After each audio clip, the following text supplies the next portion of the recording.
Hola, buenas tardes. Hoy tenemos el último programa de julio, puesto que estamos en el último día, y tengo la suerte de estar acompañado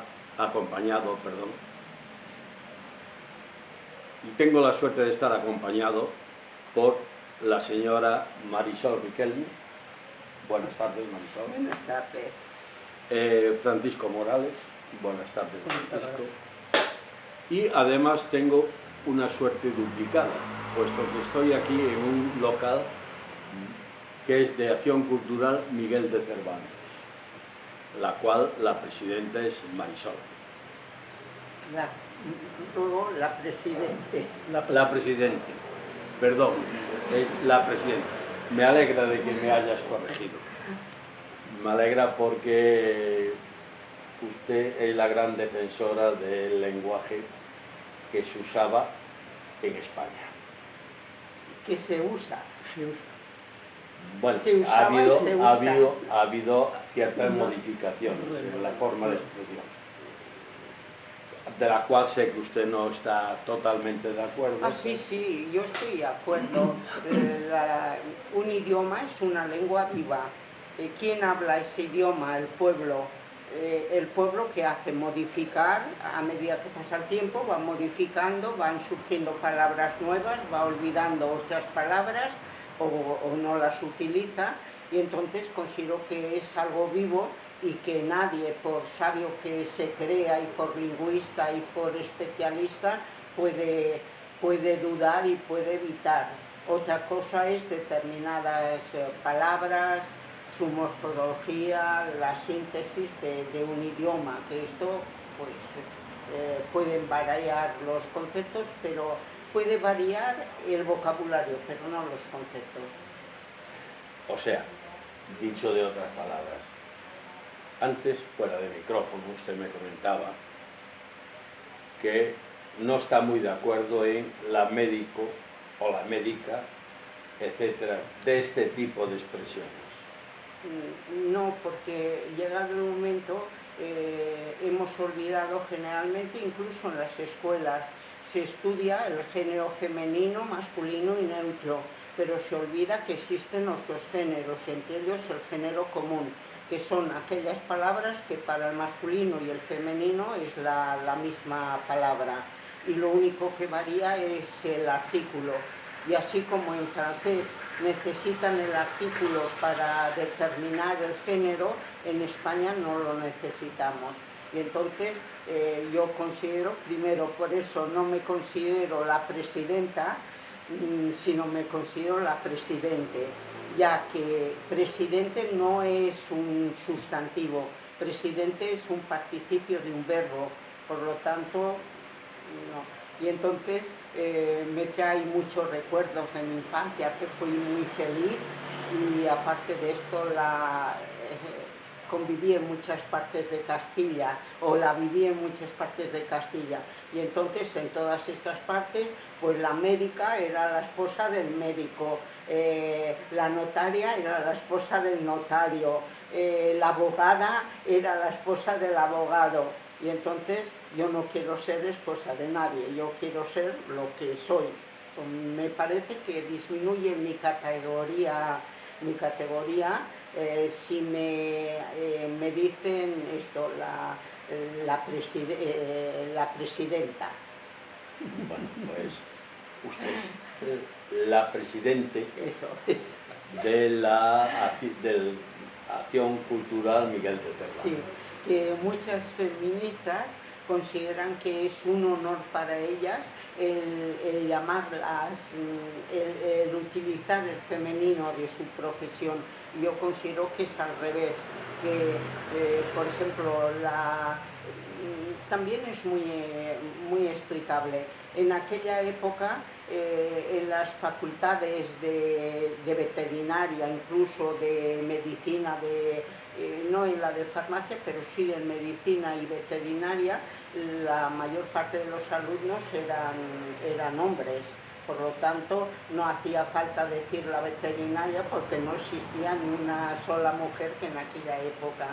Yo estudié Derecho hará aproximadamente 20 o 25 años, lo estudié aquí en Barcelona, en la universidad, y éramos muy pocas mujeres, la mayor parte eran hombres.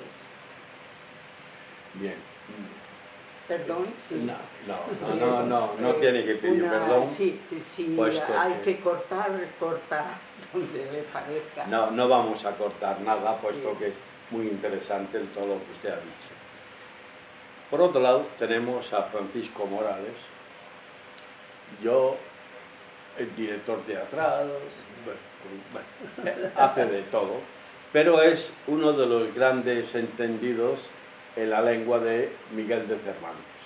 Bueno. Miguel de Cervantes tiene muchas obras, lo que pasa es que es más conocido por El Quijote. El Quijote, luego le preguntaré esto del Quijote porque hay dos Quijotes. Hay la primera parte y la segunda parte. Y la segunda parte que no la escribió Cervantes, parece ser. Bueno, una parte sí que la escribió, pero hay el Quijote apócrifo, que es el falso Quijote de Avellaneda, que no lo escribió, pero él sí que escribió la segunda parte suya del Quijote. O sea, Cervantes escribió en el año 1505. 80 sería, sí, más o menos. No, en el 5. Salió, ya estaba escrito antes, en el anterior, en Valladolid. Salió la primera parte, la hizo Juan de la Cuesta, el impresor. La vendió Francisco de Robles en su librería, que era el heredero del rey, y lo vendió a 290 maravedís, a 8 reales más o menos, la primera parte. La dedicó al duque de Béjar. Y la segunda duró 10 años. Salió en el año 1600, 10 años después. Y la dedicó al conde de Lemos, pero la hizo Cervantes. Cervantes hizo primera parte y segunda parte. Lo que ocurre es que hubo uno que se adelantó, el Quijote apócrifo, que era el Quijote de Avellaneda, al cual a Cervantes, por lo que dicen los eruditos, les hizo bastante daño, tanto económicamente como de renombre.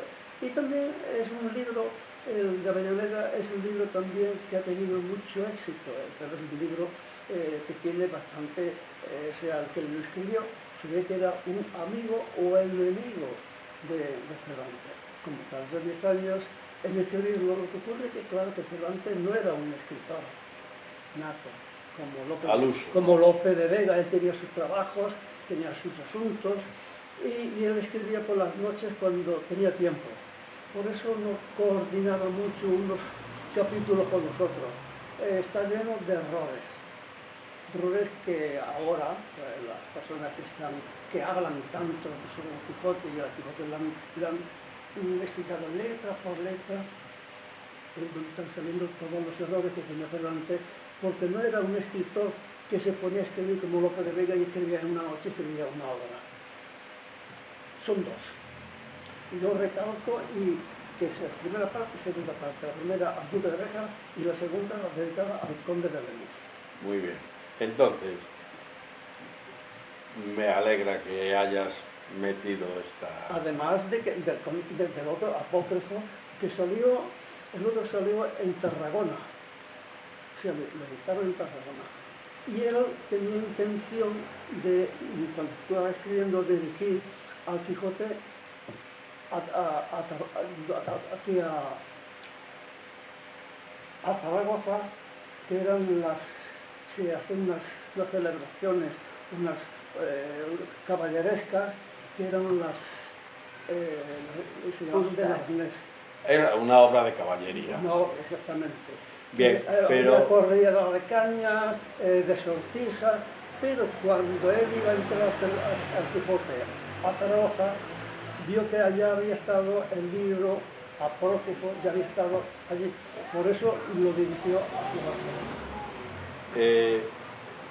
La pregunta era otra, pero me alegra que nos hayas ilustrado con esto. Porque la gente de la calle, como yo, como otras personas, cuando le hablan de Miguel de Cervantes, le sale en la mente El Quijote. el Quijote. Y entonces el Quijote es una prosa, está escrito en prosa, o sea, está Sí. escrito. Pero Cervantes también era muy rico en poesía. Sí, él decía que era rico, pero no tuvo éxito. Él decía, yo que siempre trabajo y me desvelo, por saber que tengo de poeta la gracia que no quiso darme el cielo. No le quiso dar al cielo esa gracia, pero sí, porque él ante 20 años, antes de editar el Quijote, hizo la Galatea, y la Galatea es toda en verso. Además, el Quijote, él empezó, eso que se dice, en un lugar de la Mancha, es un verso octosílabo. Resulta de que, no sé si lo sabrá, que decía, en un lugar de la Mancha, lo sabe todo el mundo, que empieza el Quijote. Pero ¿qué? Los libros de caballería antiguamente empezaban con palabras altisonantes, palabras de países exóticos. Y Cervantes, cuando quiso empezar el Quijote, quiso adaptarse a la norma de los libros de caballería. Pero era ya, empezaban con unos versos o unos párrafos ya de autores consagrados. Y él, buscando, encontró en un lugar de la Mancha, porque él no quería hacer como hacían los demás, él quería hacerlo en un lugar suyo, de la Mancha. No, después Y entonces también... lo encontró en un libro antiguo que era, a ver si no recuerdo, un lencero portugués, el lencero paleado se llama, un lencero portugués recién venido a Castilla, más valiente que Roldán y más galán que Macías, en un lugar de la Mancha, que no le vendrá en su vida, se enamoró muy despacio de una bella casadilla. Pues ese verso octosílabo, el quinto, es el que cogió del romancero. O sea que el Quijote empieza por un verso octosílabo del romancero. Muy bien, pero además no escribió un libro al uso, un libro de caballería al uso. Escribió un libro de entretenimiento. Él cuando hizo el libro era un libro de entretenimiento, pero ocultaba muchas cosas. Él escribía de una manera a dos aguas. Escribía una cosa para que el público o la gente se entendiese de una cosa, pero luego quería decir otra. Hay muchos ejemplos. Aquí, yo ya Mauricio lo sabe, hemos hecho el recorrido desde el principio, llevamos 12 años escribiendo aquí el Quijote. Cada mes aquí se lee el Quijote. Y yo he tenido, bueno, la cosa de ir explicando a todos los que han venido a la tertulia todos estos detallitos que no se saben. Entonces, que precisamente este mes que viene terminamos. Él escribía por escribir, pero escribía una cosa siempre criticando la época, criticando a la gente. Hay unas versiones, por ejemplo, que diríamos, aquel cuadrito que hay allá, que es los molinos de viento. ¿Qué representan los molinos de viento? Como otras muchas aventuras. Según él, los gigantes. ¿Y quién son los gigantes? Bueno, No era un molino de viento, ni 35 molinos de viento, sino que había en el monte, ¿no? Él veía los gigantes sentados sentados en mesa, al frente del Estado, del gobierno, eso eran los molinos, con unas aspas muy grandes, que eran las ordenanzas que daban, que él batalló contra eso. Y entonces Sancho le decía, mi señor, que son molinos de viento. Dice, calla, que tú no entiendes esas cosas. Y es que él empezó a luchar contra el poder, y luchar contra el poder. O sea que fue el primer liberal de España. O sea que realmente él hacía las aventuras, pero quería representar otra cosa. Te vamos a dejar descansar un No, ratito. no puedes preguntarme lo que... Te vamos a dejar porque vamos a tomar otra vez con Marisol la palabra. A ver, Marisol, ¿cómo es que se te ocurrió? Aquí tengo que cuidar mucho contigo las palabras, ¿verdad? Se te ocurrió montar esto de Acción Cultural Miguel de Cervantes. ¿Por qué? Sí, yo no, ¿Qué es lo que te llamó? yo no organicé ni fui la fundadora de Acción Cultural Miguel de Cervantes. Fueron las circunstancias. En el año 82, el problema de la lengua española comenzaba a ser un verdadero problema en Cataluña. Y entonces una serie de profesores, entre las cuales estaba Tercero, estaban varios, 5 o 6 personas, consideraron que había llegado el momento de crear una asociación que velara por la lengua española. Y entonces crearon la Asociación Acción Cultural Miguel de Cervantes, cuyos objetivos son promoción, difusión y defensa de la lengua y cultura españolas. O sea, no solo limitáis a Miguel de Cervantes, sino a general. Es esto, promoción, difusión y defensa de la lengua y cultura española. Y entonces crearon esta asociación. Una asociación del año 82 al 2023, ya ha pasado los 40 años, ¿no? Entonces, yo al poco bueno, primero, yo soy de Santa Gadea del Cid y me siento muy orgullosa, muy orgullosa. Me casé con un catalán y entonces, donde va el alza va el caldero. Como mi esposo era de catalán y trabajaba en Cataluña y vivía en Cataluña, pues me tuve que trasladar a Cataluña. Entonces, en aquella época conocí a don Manuel de Guzmán, que era el director de la Escuela Normal de Magisterio, era periodista, era practicante, era una persona que había venido a Cataluña. Para mí es el intelectual mayor que he conocido, ha sido él como hombre. Como mujer, a María Josefa Sánchez Reyes de Palacio. O sea, quiero decir esto. Entonces, a través de él supe de la existencia de esa nueva asociación y entonces ya me hice socia de esa asociación. Por cierto, que ha atravesado muchas fases y además muchas fases muy problemáticas, ya que como éramos defensores, como esta asociación era defensor de la lengua española, entonces se nos tachó como anticatalanes, como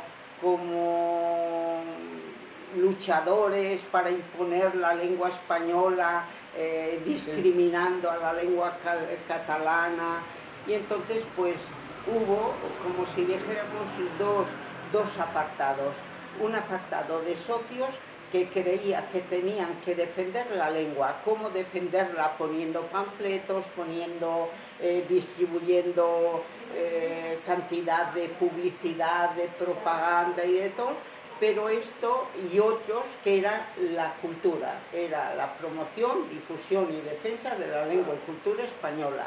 Por lo tanto, tenían cabida en Cervantina personas, pues, novelistas, personas de las letras, personas famosas, personas implicadas, personas que eran verdaderos defensores de la lengua española, que no quiere decir que seamos enemigos de la lengua catalana.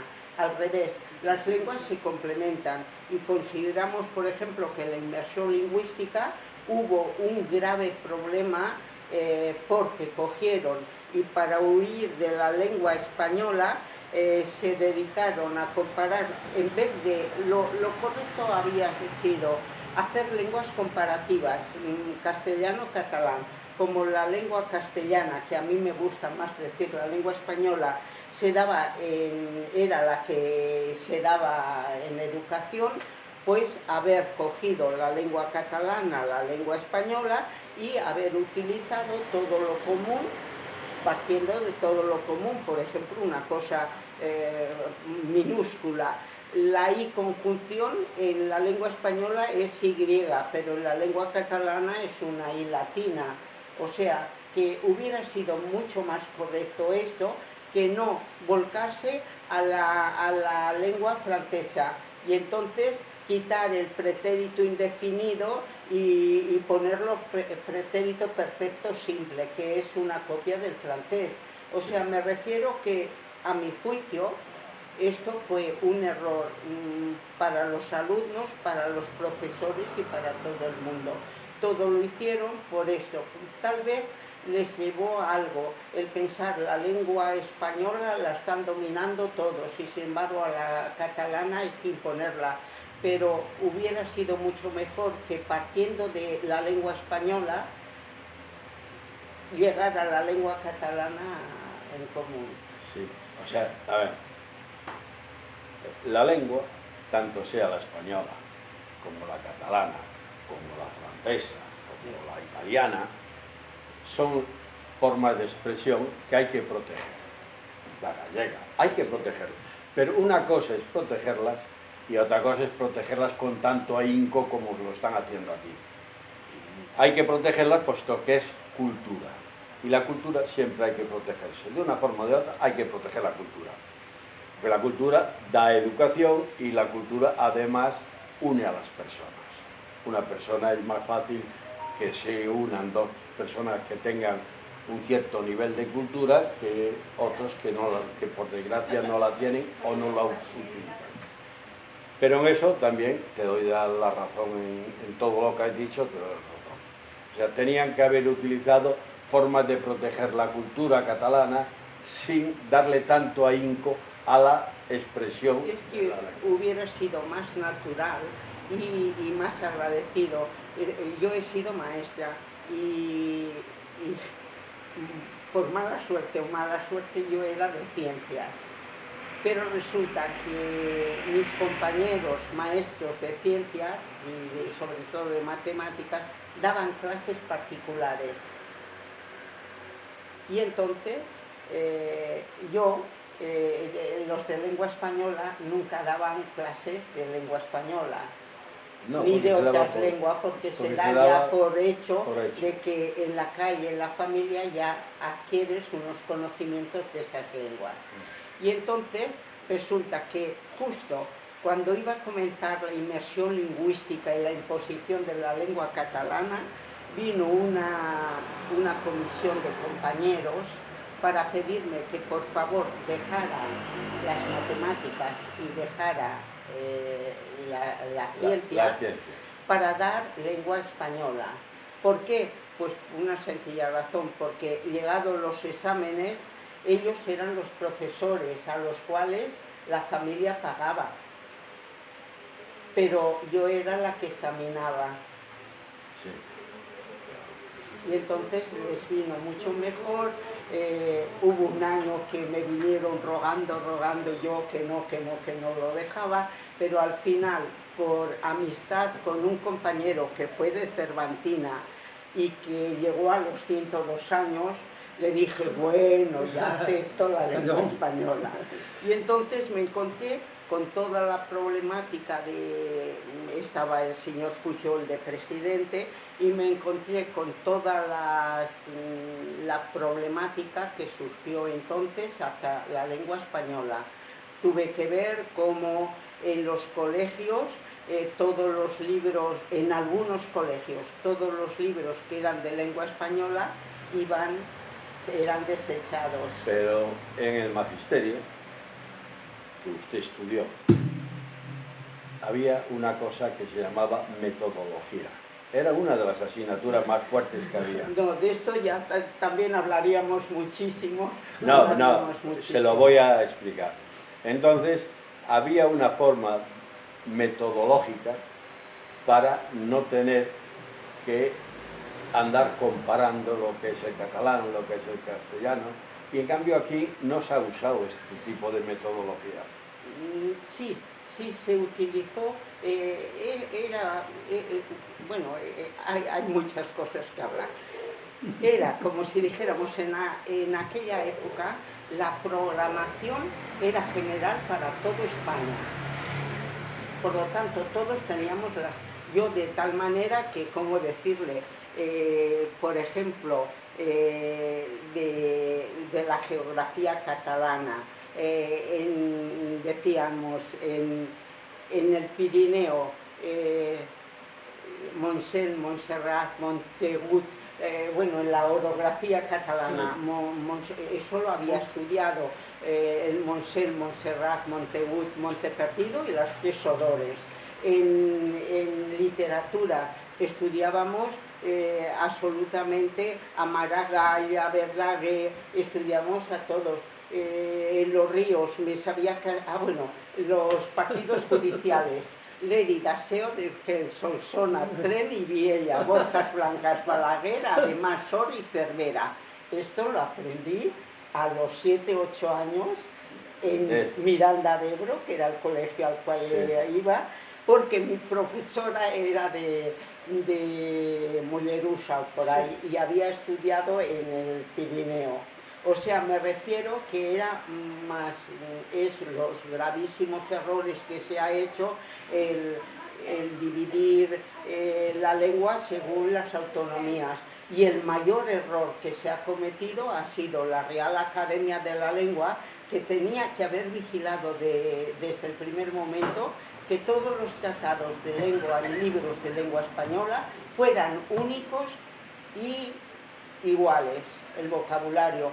Yo cuando era maestra, resulta que según mis alumnos iban a un instituto o a otro, pues tenías que decir sintagma nominal o grupo nominal o grupo del sustantivo. Tenías que decir, entonces, ¿qué hacía? Compraba todos los libros de las editoriales, no todos, cobraba 4 o 5 del resto, y entonces les daba, puede ser que os hablen en los institutos de grupo sustantivo, o grupo nominal, o grupo del nombre, o sintagma nominal. O sea, eso cambió. Me refiero eso fue que eso ha sido horrible. Eso cambió con las matemáticas modernas, no había la unidad, había la unión. Y, o sea, pero eso fue, pero en lengua eso era de ciencia. Pero hablando de letras, que era la lengua, también tenía que haber una metodología que no se usó.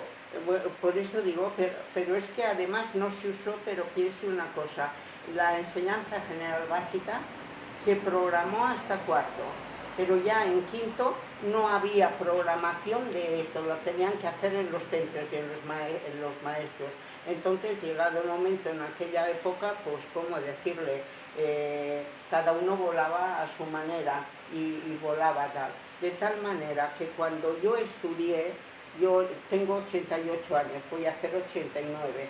Yo desde los 6 años fui al colegio. Primero con una profesora particular y después a un colegio de monjas francesas, en las cuales ahí terminé incluso como libre la carrera de magisterio. Y entonces resulta que la lengua, la morfología y la sintaxis y la representación geométrica de las lenguas, de una cosa y de otra, lo tenía dominado. Cuando hice la carrera de psicología, resulta que me sirvió todo lo que había aprendido de niña, me sirvió, mientras que todo lo que había hecho durante todos aquellos 40 años no me sirvió de nada. Habían vuelto a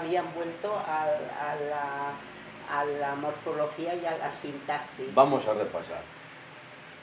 Usted es maestra, psicóloga, ¿o no la acabó?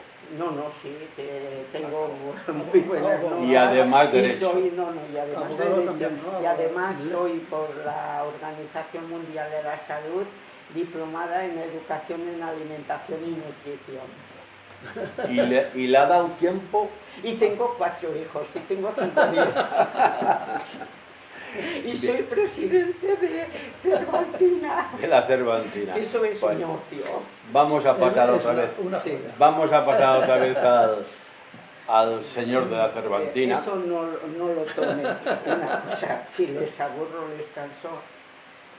No se O preocupe. sea, después Si, haré nos, todo si, lo nos, que sea. si a mí no me aburre.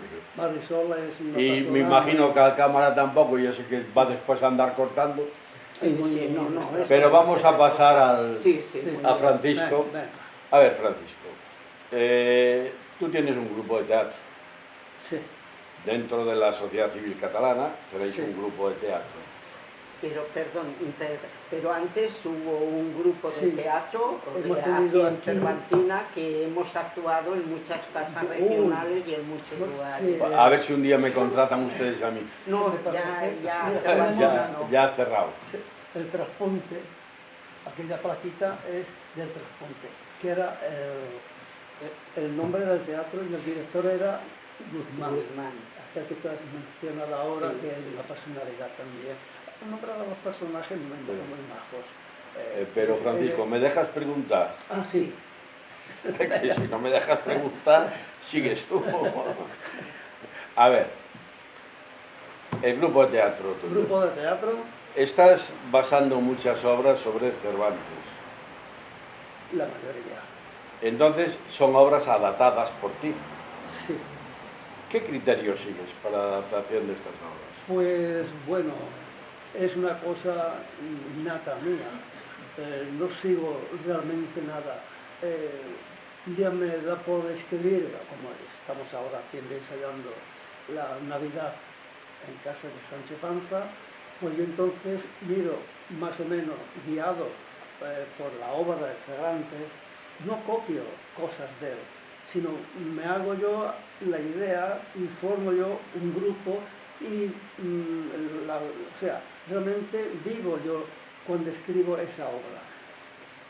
Hice esa. Hice también la ínsula Barataria de Sancho Panza, que tuvo mucho éxito. Que ya la tuvimos con el señor Guzmán dándola también fueron muchos sitios. Fíjese, yo considero de todas, o sea, él Sí. adapta pasajes Pasajes del Quijote, Sí. Y los hago- adapta y hay alguna a que- hacer sus obras de teatro, Sí. actualizándolas, pero el Sí, contenido claro, es lo mismo, ¿no? con bastante... Y lo hace muy bien, muy Sí, bien, muy bien. tengo varias obras, he hecho pues 10 obras de teatro, sí. ¿Cuántas has dirigido? Pues... Porque eres Todas. director de Bueno, teatro. dirigir, No, pero yo he además... copiado mucho, yo dirigí ha sido esta, la otra, o sea, dos. Sí, no, esta dos y la otra, dime es más. el Conde Alarcón, porque nos encontramos con José y me dijeron de hacer una obra de teatro, porque yo, vale, hacemos una obra de teatro. Lo hicimos, ahora estamos haciendo esta otra que es la Navidad de Sancho Panza, pero anteriormente se hizo obras que yo he hecho, como la librería o la biblioteca de Don Quijote, que también se la hizo, está dado También era adaptada. también adaptada. Luego tengo hechas varias en el Yermo de Mambrino, tengo varias. O sea, no adaptadas no has hecho. No, yo me las invento y adapto pues cosas, pasajes, pero no es copiar netamente lo del Quijote, es, o sea, es muy mío, una adaptación. Sí. Adaptarlo a la Sí, época. sí. Después tienes dos formas de dirigir. Si me equivoco, me Bueno, corriges. Tienes una forma de dirigir que es teatro leído y otra Sí. forma de dirigir que es teatro teatralizado. Sí, bueno, el teatro leído es el que nosotros hacíamos antes. El teatro leído que es el más fácil, el más...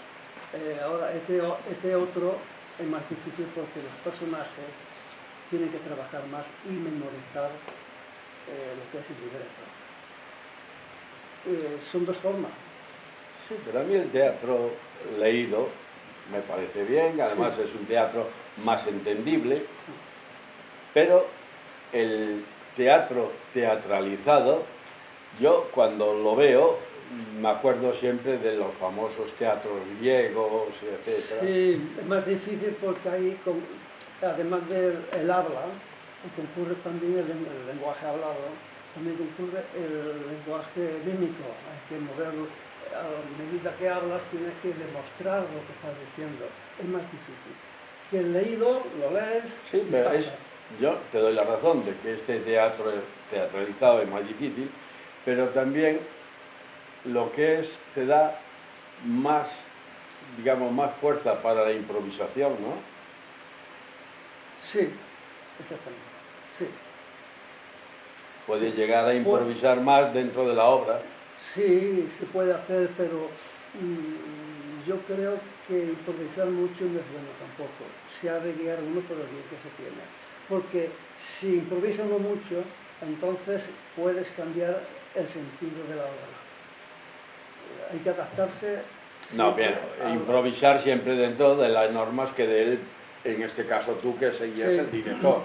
O sea, el director puede decir, Sí. oye, puedes improvisar hasta aquí, pero no Bueno, me pero improvises claro, más. no hacer mucho, porque algunas veces ya lo has visto tú, que tú también eres de parte del teatro. Antonio, perdón, pues le gusta mucho improvisar y a veces no es bueno, pues se pasa un poco. Entonces, que decir, basta un poquito sí, pero no. No, pero porque yo no sé a mí... si recuerdo una vez que hizo una improvisación muy larga y le tuve que decir, no, de eso fuera. Ya, no, bien, pues esto te digo. Pero a mí la improvisación muchas veces me gusta, porque entonces nunca ves una obra repetida. Sí. Siempre ves una obra diferente. Sí. Me Sí. permite. Sí, indudablemente que sí. Francisco se está olvidando que lo específico del traspunte, que era nuestra representación, era de, generalmente, teníamos muchísimas obras, pero generalmente eran todos los entremeses de Cervantes.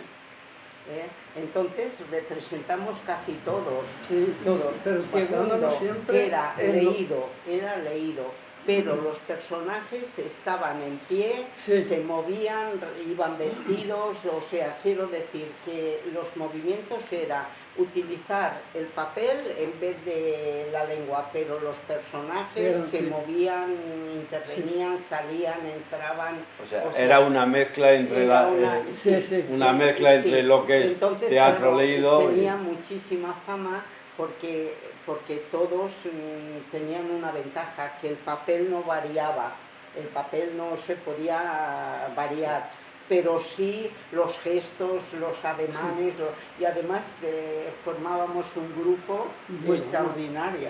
El director era el señor Guzmán. Que después me lo colomó a mí. Es que es muy listo, es muy listo. Yo he empezado pero hay que decir una cosa, que él en cuestión, cuando seleccionábamos obras, que algunas eran muy complejas y muy modernas, claro, era él el que generalmente hacía de secretario, ayudaba, o sea... Sí, yo he intervenido bastante, he hecho de todo. Hacía las introducciones, hacía todo eso, pero claro, que es diferente que esto, hacer un teatro leído, ahí no, yo ahora quiero, lo que pasa es que hay algunos que no están de acuerdo, empezar a hacer teatro leído, porque de memoria no se puede memorizar. Hacer teatro, pero no sentado, sino de pie, como lo hacíamos antes. Sí. Pero tienen el papel, digo, bueno, pero lee el papel, mi hermano, los gestos con el papel delante, porque eso ya lo he hecho yo antes. Sí, lo habíamos hecho. Ya tengo experiencia yo en eso.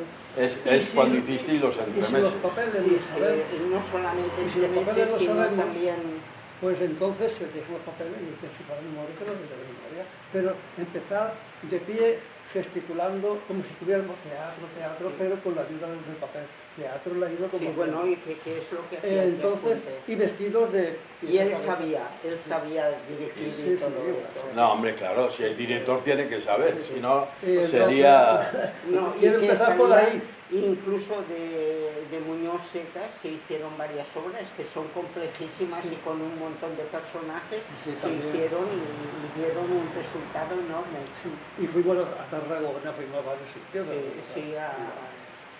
Bueno, no sé el teatro es una de las facetas. cómo andamos de tiempo. Luego después, bueno, ya está, porque me están diciendo que ya el tiempo ha agotado. Sí. se ha acabado el tiempo. Creo que debíamos de quedar para otro programa, puesto que es muy cortito. Lo que pasa es que si se da un programa muy largo, después nadie lo escucha. Entonces lo único que pido es darle las gracias a los dos, tanto a Marisol como a Francisco, y como veis en Barcelona, gracias a estas sociedades y entre ellos a la Cervantina, tenemos una obligación de potenciarlas, porque realmente son las sociedades que potencian nuestro lenguaje español, el lenguaje que nos sirve a todos para poder comunicarse o comunicarnos con nuestros vecinos, con nuestros amigos, y que además tenemos la suerte de vivir en Barcelona, en Cataluña, y que conocemos prácticamente todos perfectamente el lenguaje catalán. Hasta el próximo programa, muchas gracias a todos. Sí, ¿me permite poner el final? Sí. ¿Me permite? Sí. Como presidente de Acción Cultural Miguel de Cervantes, os invito a todos para que vengáis, y si no, para que colaboréis. Hacemos una hojita mensual que se titula Vínculos, y llegado el momento os invito a enviarnos artículos que no sean muy grandes, pero que contribuyan a animar a la gente y a decir pues, que si quieren vivir en español, aquí tenemos el mejor centro.